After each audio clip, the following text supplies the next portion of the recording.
the Yuminashi Variator Kit. Comes with 12-gram rollers. To get to the CVT and mess with the variator and clutch, first you're gonna need an 8mm metric socket to take off all these various bolts.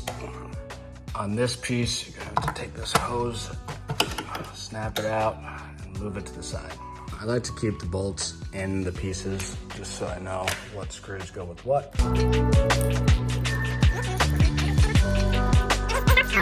The center one is the longest, and then the three to the right are longer than the other ones.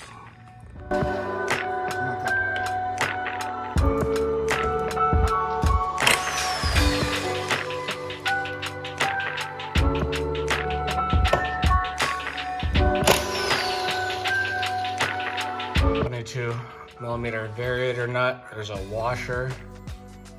And you got the first plate.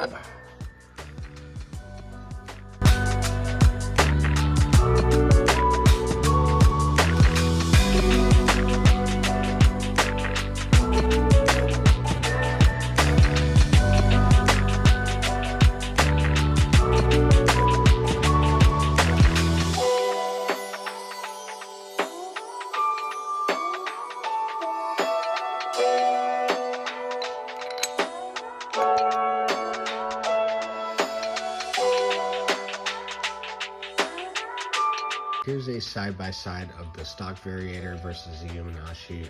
They're basically identical. The differences being that the Yuminashi shaves off all this metal on these sides, and then also they shave down this area right here. As the variator is spinning, these rollers slide out and up the ramps, and the farther up the ramps that they slide from the centrifugal force, it pushes this plate that's seated in there outward.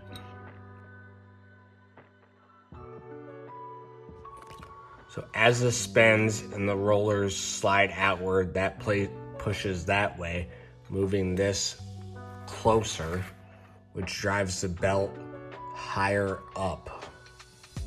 And as the belt drives up this ramp, it tightens over here and increases the power to the rear wheel.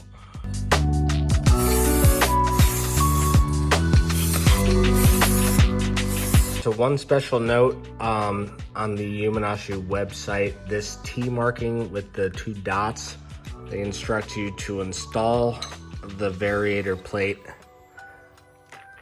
with that pointing directly upward. So on the clutch, we're not gonna do much of anything other than scuff up these 3 pieces. These pads spin outwards and grip the bell. Scuffing them up with sandpaper will allow it to grip better and prevent clutch slippage.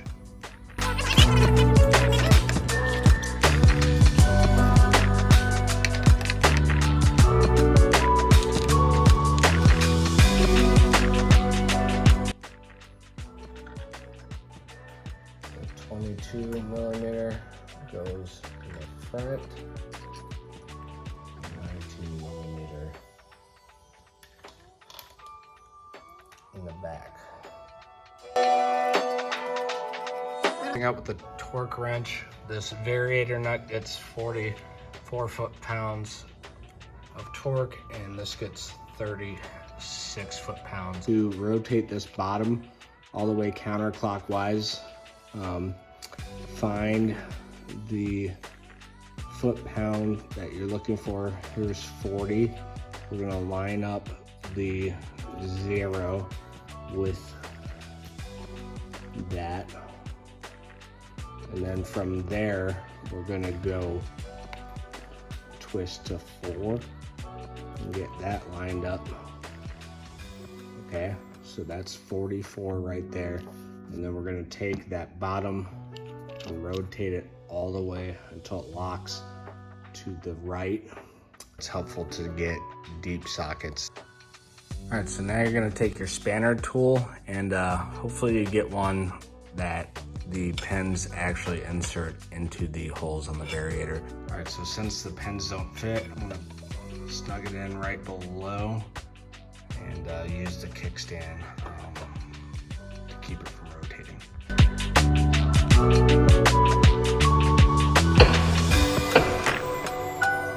Do the same thing on the clutch side and let it rest on the floor.